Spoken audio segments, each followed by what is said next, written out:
Welcome back to Redstone with Dave. And Baker. The next one is at R, which is a random player. So this one selects a random player, and it'll say their name and spawn a firework over a random player. So it says, hello, Ninja Master Dave, you're a random player in this world. Hello, Ninja Master Dave, you're a random player. Hello, Ninja Master Dave. All right, come on. Here we go. Hello, Get Fugu, you are a random player. There we go. Hello, Get Fugu, you're a random player. Now, if you'll notice, it just said, hello, Get Fugu, you are a random player in this world, but the firework spawned above your head. I just noticed that. Why did that just happen?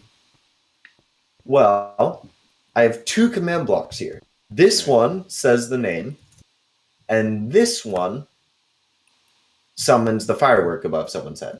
Oh. So they're two different command blocks. So why do you think that could happen? Is one unconditional? Is perhaps the chain block unconditional? Yeah. No, that's not why. They're both unconditional. They're both unconditional. So they both run regardless. So every time you press that button, a firework will spawn and it will say someone's name. Okay, no matter right. Okay. But let's see. Okay, previous output object successfully summoned. Well, that's not stuff you want to look at. Okay, I'm getting ahead of myself. I don't know. It's something not like linked up. Like it's not dependent on like one command block isn't dependent on the other. So they both run. There you go. They run separately. Is that it? Yeah. Okay. So there's a chance that this command block says, okay, pick a random player. Or sorry, this command block says pick a random player. Okay, I'm gonna pick Get Fugu. Okay. And I'm gonna say his name.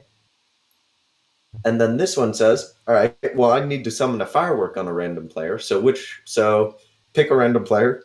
Okay, I picked Dave. Summon a firework on Dave. Gotcha. So what happens? You can see how that might be a little bit of a problem, right? Yeah. What if we want them to both happen at the same time? With the same person, right? Yeah.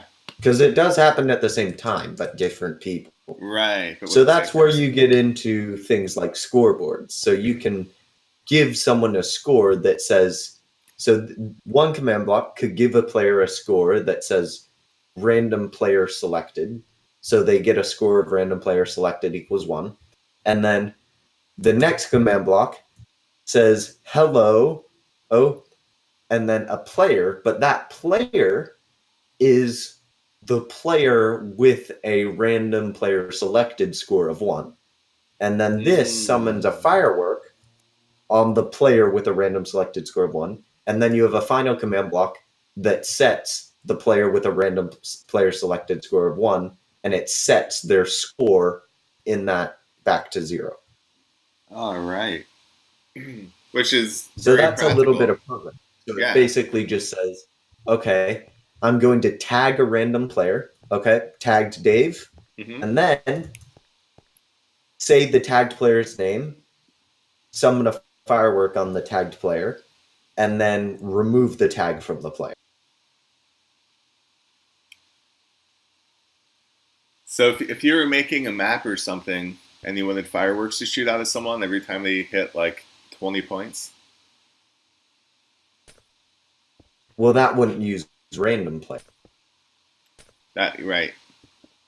That wouldn't be random. But yeah, would that be like a use of the scoreboard? Yes. You could, depending on how you kept track of points, if you wanted to do 20 levels, you could just do, okay, a test for a player with 20 levels. And then have well, I mean, there are a couple ways to do it, but basically one of the ways would be a summon firework on player with 20 levels. But if you had that constantly running, as long as you had 20 levels, it would still execute. So what you could do is have level 20 reached, and you could say, okay, give all players who have a level 20 reached score of 0, who have a level who have 20 levels. So everyone with 20 levels who hasn't yet gotten to 20 levels set their sort of like 20 level score to 1, which means we've detected they have 20 levels. And then we could summon a firework on you, and then we could set your score to 2.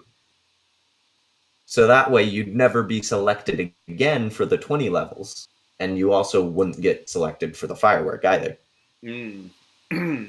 So we still need to get into scoreboards there, right? We're going to cover that in a future Yeah, episode. scoreboards is super complicated, but it's, well, I wouldn't say super complicated, but it's, I mean, it's one of the most kind of complicated but most rewarding things that you can possibly learn about command block.